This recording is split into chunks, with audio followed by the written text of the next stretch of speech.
What is up, everybody? Welcome into the Pack-A-Day podcast. Happy game day. I'm your host, Andy Herman. You can follow me on Twitter at Andy Herman NFL. You can follow the podcast at Pack-A-Day Podcast. Please make sure to subscribe below if you have not already. Thanks so much for joining me today.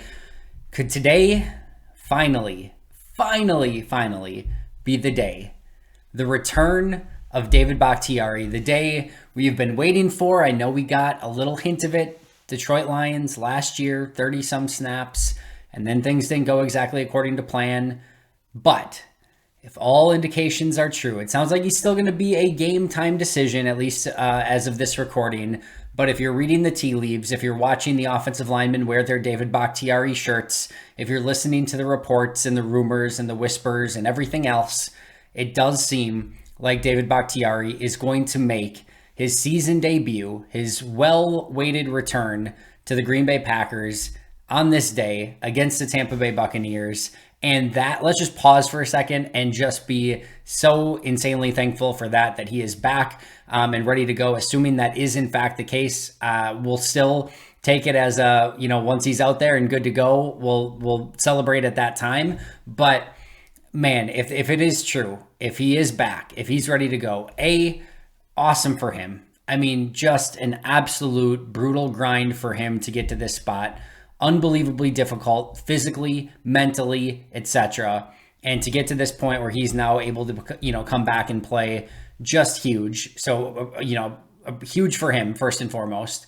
Second of all, what a, spirit lifter for the team. And just like, if that doesn't get the team going, that David Bakhtiari would be back in this game and ready to go, I'm not sure what will. If they already felt, a lot more comfortable and confident with Elton Jenkins at right tackle, imagine now if Bakhtiari's back at left tackle. And it just feels like this could be, like one of those, real amazing moments where he gets back in the game and hopefully is able to play and be himself and, just finish his career from there, because he deserves it and it would be amazing. And it's awesome to even be talking about the fact that he could be playing football in green and gold once again today against the Tampa Bay Buccaneers. So we'll see when the inactives come out, first of all. As we talked about yesterday, he did practice on Friday, which at least was a very good sign heading into this game. And then the reports came in that, especially Bill Hubers, if you haven't had a chance to read his report over on Sports Illustrated, make sure to check that out. But the reports have come in that he is going to play this game now. It hasn't been said. First of all, they mentioned it is still going to be a game time decision. But two, just because he plays, we don't know in what capacity yet. So does that mean, they get him in for a couple series to see how things go? Does that mean he starts and plays as long as he can, and then they give him, 25, 30 snaps or whatever, put him on a pitch count, so to speak? Does he play the whole game? Like, we're just going to have to take a wait and see approach. And I don't know that anybody, Bakhtiari included, medical staff included, coaching staff included, etc., knows that if he does play, exactly how he is going to respond to the rigors of playing once again at left tackle. So it's a wait and see. We're going to have to see if he's active. We're going to have to see if he starts. We're going to have to see if he plays. And then if he plays, how much he plays. And then even if he plays the full game, how does his body respond after that this upcoming week? This is the first massive, huge hurdle to overcome, but it's not the last hurdle to overcome for Bakhtiari. But nothing but positive vibes for the fact that David Bakhtiari looks like he's going to be back and playing in this game. And again, kudos to him for all the time, effort, energy, and work that he put in to get back to this point. That's the good news. The bad news is that Sammy Watkins was placed on IR with a hamstring injury. And if you listen to yesterday's episode, we kind of talked about this, at least in the extent of when Watkins has had hamstring injuries, which he's had a plethora of them now, they have not been quick things. They have taken 2, 3, 4 weeks or more to return from. And this will now be the case. He was placed on injured reserve, which will knock him out for at least 4 weeks. We'll have to see what happens after that, but he will be out for the next 4 games at minimum. And then obviously that's a big loss for the Packers wide receiver core. So as far as replacing him as an actual weapon in the offense, I'm not super concerned over that. I know you can point to last week and be like, look what Sammy Watkins did, in his 4 targets, 3 catches last week, 90 plus yards, and you saw what he was capable of. Yeah, very much so. I get that. But all 3 of those were sort of schemed plays. It wasn't anything like they were, play action or, basically how I would define it as a schemed open pass, right? So I'm not saying that you take anything away from Sammy Watkins, but those are plays that every wide receiver, for the most part, Romeo Dobbs, Christian Watson, Allen Lazard, Randall Cobb, they should all be able to sort of make those plays. So I'm not super concerned over what he brings to the offense as a weapon standpoint. I do have some concern over how this offense is being run right now and how good of a blocker he is on the outside. I know Allen Lazard gets a ton of buzz. I actually think Sammy Watkins might be the best blocking wide receiver on this team. And more importantly, like Christian Watson's going to be a very good blocker as well, and he already is a good blocker. I do think that Watson, Lazard, and Watkins collectively is probably the best wide receiver blocking group in football. And they now lose Watkins for at least 4 weeks, and Christian Watson may or may not play in this game, which limits a lot of that, a lot of those big plays last week, even in the running game, some of the quick screens and passes to the outside. That takes good wide receivers blocking on the outside. That's a big part of this offense. And I think that is a major loss with Sammy Watkins going out. So definitely disappointing. I don't think from a pure weapon standpoint that this is something that Green Bay can't overcome, but clearly you would like him out there, and it was just feeling like he and Rodgers were starting to build a little bit of a rapport. So definitely a step back in that regard. Next up is a couple practice squad and transactions, I should say. Patrick Taylor signed, not elevated, signed from the practice squad to the active roster. He takes Sammy Watkins' spot on the active roster. So Green Bay now has 3 running backs on the full active roster. Of course, Aaron Jones, A.J. Dillon, and Patrick Taylor. So those 3 will be up and active on game day, and I think that gives them a little bit more variety. The hope is still that Dillon and Jones get you through the game and you don't have to use Patrick Taylor in that situation. But I just think, as Matt LaFleur sort of mentioned, if they want to run a lot of 2 running back sets, in order to do that, you have to game plan for that all week. You have to put a lot of that in the playbook. You got to go through and practice that throughout the course of the week. And then if you've only got 2 running backs up with Dillon and Jones, and one of those guys goes down early in the game, now that entire work that you did during the week, that entire package in the playbook, all of it is gone because you only have 1 running back left. And then, of course, you're on very thin ice with only 1 running back. So we saw last week, Patrick Taylor elevated in week 2 against the Bears, and they ran a ton of, well, not a ton, but a lot more 2 running back sets, and they just got Dillon and Jones much more involved in the offense. So that should give them a bit of a safety net at the running back position. I know some people might be questioning why Patrick Taylor and not Tyler Goodson. You may go back to preseason and say, watch both those guys run. Tyler Goodson is the better runner. You're right. Tyler Goodson is the better runner, but Patrick Taylor is the better blocker. Patrick Taylor is the more reliable player. Patrick Taylor is the better special teams player. And in this role that Patrick Taylor would be coming in on, those are the more important things, specifically special teams. So they don't need a dynamic runner as the number 3. They don't need a guy with, the speed and pass catching ability that Tyler Goodson has. They need a sound running back who can pass protect if he gets in the game, that can get some hard yards, and that can play special teams. And that is Patrick Taylor, which is why he is called up and Tyler Goodson is still on the practice squad. And then lastly, from a transaction standpoint, Juwan Winfree was called up. This was not a signing. This is just a call up from the practice squad to the active roster. So he will join the wide receiver group. That will be an interesting inactive list to kind of keep an eye on, because we know, Sammy Watkins isn't going to have to be inactive because he's actually on IR now. So he will not play in this game.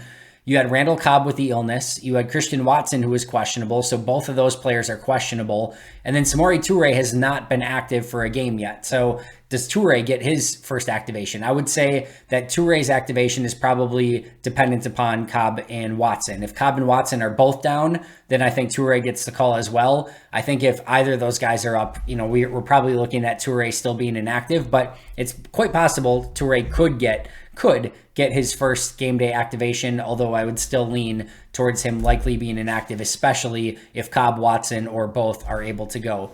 I still think there's a good chance probably Cobb plays. I think it's probably less likely that Watson plays.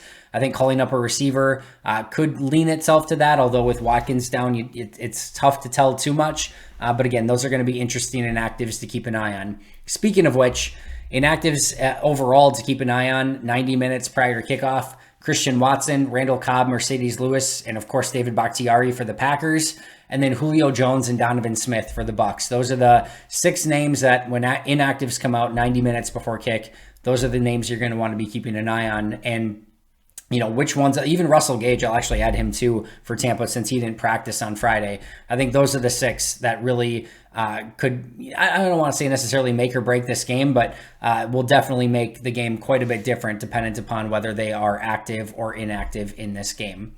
All right, let's quickly go through the keys to this game.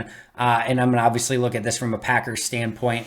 The first and maybe 1A and what I really want to see in this game is a much more, I want this to be a Joe Barry aggressive attacking game. And I don't necessarily even mean that in the sense that like, oh, you got to bring 5-6 guys or anything like that. I just want more, I want less vanilla defense. I want more creativity. I want more unexpectedness. Like what? I don't want a quarterback coming to the line of scrimmage and being like, okay, they're rushing 4. Okay, they're rushing 4. Okay, they're rushing 4. All right, they're in cover 4. All right, they're in cover 3. All right, they're in cover 4. All right, they're in cover 3, and so on and so on. You get the point, right? This is a very talented defense. I don't think they've played great defense yet. I don't think they've come close to playing great defense yet. I know they had a decent game against Chicago, limited them to 10 points, but this is a totally different ball game with Tom Brady at quarterback than Justin Fields. And I know Tampa's missing some weapons, but I want to see Joe Barry get the most out of this super talented defense. And I think that starts with him being a bit more creative and not quite as vanilla. It's okay to trust your front 4. I get that. And especially against a banged up Tampa O-line and against a quarterback in Tom Brady where if you blitz him and you don't disguise it well, he's just going to pick you apart. I get that. But you've just got to show him some different looks. You've got to be a bit more creative, and you can't let Brady just get up to the line and feel comfortable and know exactly what's coming. So I need to see an A-plus game from Joe Brady with a defense chock full of players who are super talented, and he needs to get the most out of them. So I want to see a much more aggressive, much more different, much more creative approach from Joe Barry in this game against Tom Brady. Number 2 is sort of the flip side, but on offense. And that's Aaron Rodgers. I think Aaron Rodgers struggled game 1, and it was not all his fault by any means. I thought he was okay game 2, but certainly still not up to his standards, and he said as much in his post-game presser. Not terrible, not all his fault at all, again, but not up to his standards. This is a place that's been a little bit of a house of horrors for Aaron Rodgers in Tampa Bay. The buzz all week, every week in these games is going to be Brady versus Rodgers, and understandably so. I want Rodgers to go down in Tampa with Brady there and just play a lights out game. And does he need more help from the offensive line, from his receivers, from everyone on offense? Yeah, he does. The weapons and the line have not been great so far either. But I think they're going to be improved, especially if Bakhtiari's back and playing anywhere near his normal self. Elton Jenkins, I think, will take a major step from last week. Now that the rust has been worked off a little bit. John Runyon Jr. looked good last week. Josh Myers up and down, but I saw some really good flashes from him. And I think Royce Newman will be better now that he can kind of settle into right guard as well. I'm not saying he's going to be great, but I think that group's going to be better. I still think they got Lazard, Dobbs, probably Cobb. I think they've got enough, Tunyon, and of course the running backs. They have enough pieces, but Aaron Rodgers has to be the maestro that brings it all together. He's the MVP back-to-back of the league, 4-time MVP. And this is, why the Packers pay you a ton of money is that you've got to elevate the talent around you. I know you don't have Devontae. I know you don't have a Jordy or a Greg Jennings or a Donald Driver or anyone like that. I know that your offensive line isn't exactly, prime offensive line that he's played with, Bakhtiari and all those guys that he's had the privilege of playing with through the course of his career. At least like super healthy, super ready to go Bakhtiari is what I mean. But this is what you need to do is elevate the guys around you. And I don't think he's done that through 2 games. And I really want to come out and see him play his best brand of football and really take it to Tampa. A very good defense. That's not going to be easy to dissect. I want to see him be the professor in this game, dissect the defense, know what they're going to do, find the weaknesses, and attack it with his arm. And if he can do that, Green Bay's going to have a really good chance in this game. Number 3, the defensive front. This is a banged up Tampa Bay offensive line. Even if Donovan Smith plays, which he's not expected to, but even if he does, he has not practiced all week and he is banged up. Their left guard is hurt, I should say. Their center is hurt. They have Shaq Mason and Tristan Wirfs on the right side, two very good football players. That's going to be something that Green Bay is going to have to work against. But their center, left guard, left tackle, no matter what happens with injuries, is going to be very depleted and is going to be an opportunity for success. This defensive line and this defensive front, and that includes Gary and Preston, and specifically the defensive linemen, dominated in training camp. They were great against the Saints in training camp and in practices.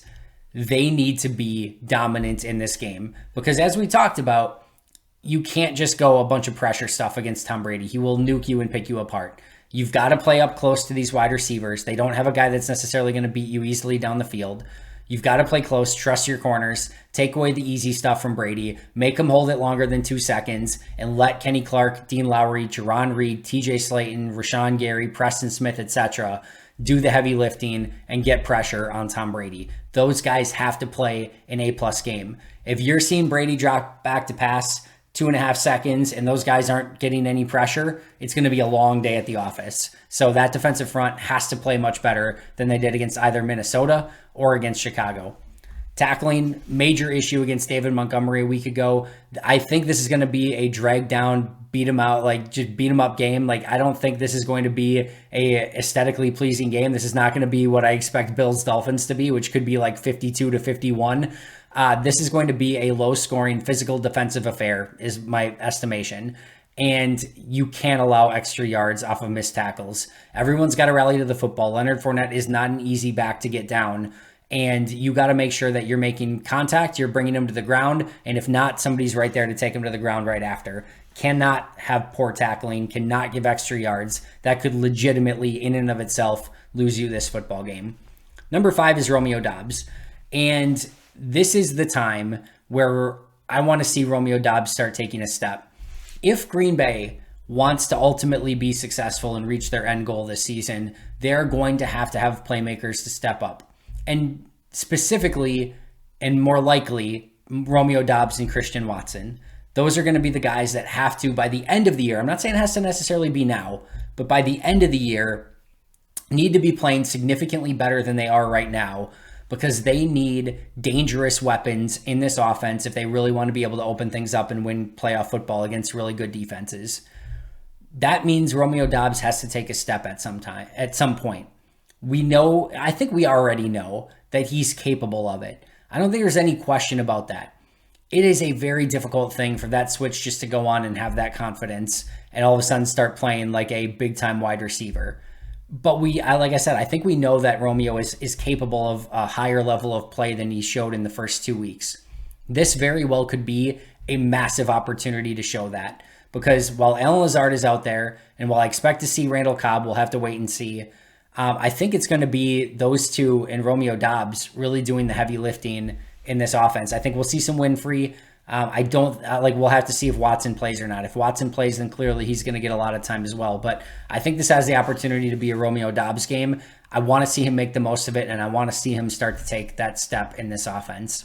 Number 6, want to see Matt LaFleur make those linebackers think. Listen, Levante David and Devin White are so fast and so smart and so quick that even if you confuse the heck out of them, they still are probably going to make the play. But if you don't confuse them, if you don't throw motions, if you don't give them anything to think about, they're just going to wreck your day. So Matt LaFleur is going to have to do some heavy lifting here too and make it so that those linebackers can't just react and go. They got to think for a half a second, then react and go. And that half a second could very well be the difference in this game. Number 7, really want to see some home run shots. And more specifically, I'd like to see some home run shots hit in this game. As I talked about, you're going to have to be patient running the football, but you're also going to have to take advantage of Tampa Bay's aggressiveness and hit on some of those deep shots down the field. They were there and available for the Saints. They hit on a couple, they missed on a few, and it's just going to have to be better for Green Bay. And I would actually like to see a bit more volume with some of those shots downfield. It's not going to be easy. They're going to have to work to complete those. Rodgers is going to have to be on the money. The receivers are going to have to make some contested catches. But if they can do that in this game, it gives them a real opportunity to win. And that's where Romeo Dobbs, Allen Lazard specifically, could come in huge in this game. Number 8, I don't know, just throwing this one in there for fun. Matt LaFleur hasn't been a big trick play guy at all. Like not even like a flea flicker, not even a halfback pass or anything, right? We haven't seen much creativity, not a fake punt, not a, crazy onside kick or something like that. We haven't seen a trick play. This could be one of those games where if you could steal a possession, because like I said, I think this is going to be a really tight, very violent physical affair. If you could steal a free set of downs, going from fourth down to first down on a fake punt, or a fake field goal that leads, from 3 points to 7 points, something like that. I think this is the opportunity. You haven't put almost any trick play on tape in, 3+ years. So this is the week. I think maybe you think about pulling something like that out in a hot Tampa Bay stadium against a very tough team, against a very tough defense. This could be the week to do it. We'll have to wait and see. Number 9, take advantage of those Tampa Bay injuries. They are pretty beat up, and this is really an opportunity to get a win in the win column against a very talented football team where, these two teams could be deciding things at the end once again. That's well within the realm of possibility. This is an opportunity to get a win in the win column against that team and maybe help yourself, get home field advantage in that series if you play them in the future. So this could be a huge game down the road. Take advantage of it now when they are a little bit more beat up. And I know Green Bay has some injuries too. Certainly not a clean bill of health, but Tampa's pretty beat up, especially along the offensive line. And Akeem Hicks being out is a huge loss. Their wide receiver group is obliterated, especially if Julio can't go. So this is an opportunity for Green Bay to pick up a win. And number 10, I just want to see Green Bay play a much cleaner brand of football than they did against either Minnesota or Chicago. They were brutal against Minnesota. Yes, they got the win against Chicago. They played better, but far from their best brand of football. This is big-time NFC football. Tom Brady, Aaron Rodgers, primetime game of the week, and I want to see Green Bay play a better brand of football. Like I tell you guys all the time, I'm looking at process. Win, lose, draw. I can get by at the end of the day in the regular season with any of those results if the process continues to improve. It improved from week 1 to week 2, not quite as much as I would have liked, and I would have liked to see that process be much better in week 1 as a starting point. But this is a big time game, and I want to see Green Bay's process much better and playing a much better brand of football than they have through the first 2 weeks. Prediction for this game. I'm hoping I'm wrong, but I said the other day Buccaneers 17-9. I'm improving things a little bit. I'm going to say Buccaneers 17-13. I do think Green Bay gets a touchdown, but I do think it's going to be a very tight physical game. Like I said, hopefully I'm wrong. It does me no good to pick against the Packers because anytime I pick against the Packers, there's some people that just immediately get mad. I'm a hater. Like I don't, whatever. So like, I'm sure some of you are like frustrated. It's not a big deal. If I could make predictions accurately, I would be betting online and just making tons of money rather than doing podcasts, I guess. So predictions are just predictions. They don't really mean a whole heck of a lot, but my prediction, for whatever it's worth, I like Tampa in a very tight, close game. Certainly believe that Green Bay could come out with the win. I think that's well within the realm of possibility and should be a very fun, entertaining, tight game. Maybe not the fun, entertaining bunch of points on the board game, but I think a fun, entertaining, close game that is a defensive, like I said, brutal, violent struggle. Very last thing. If the Packers do in fact lose this game and they go 1-2 to start the season, maybe once again look a little bit lost on offense. Defense maybe looks okay at times, but maybe not quite as great as we had hoped they were going to be to start the season. It's okay. They're going to be okay. This is going to be a playoff football team, and their important football is coming in January and February. That's when they need to be playing their best football. I have no concern if this team starts 1-2. I knew there was going to be a learning curve. If they pick up a win, great. I think that they're ahead of schedule. They've got some very winnable games on the schedule coming up. I don't think this is going to be a team that is all of a sudden spiraling out of control because they started 1-2. Not in any way, shape, or form. So pump the brakes if they do lose. I know there's going to be some frustration post-game. I know there's going to be, everyone's going to want heads to roll and, point fingers and blame. This is a tough game on the road in a tough environment. It is Tampa's home opener, so remember that as well. Tom Brady at quarterback, an extremely tough, physical, violent, fast defense.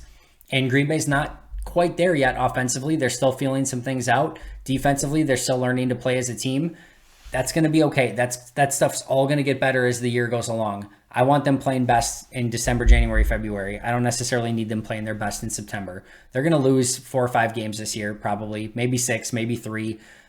This can be one of them, and it's not a big deal. I promise. So watch the process in this game. Did they improve from week 2 to week 3? Did they get better? Did they show signs of improvement? And again, even if it looks pretty ugly at times, I think going into this game, sort of think like this is probably going to be an ugly game one way or the other. Win, lose, or draw, it's probably going to be a little bit of ugly because this is going to be two good defenses going up against a banged up offense in Tampa and an offense in Green Bay that's still kind of feeling itself out. Guys like Elton Jenkins and David Bakhtiari returning from injury. So it's going to be okay, even if they lose and if they win.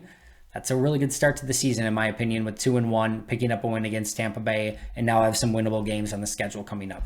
That's going to do it for me today. No matter what happens, enjoy the game. Enjoy, hopefully, fingers crossed, the return of David Bakhtiari, which would be just such an awesome story.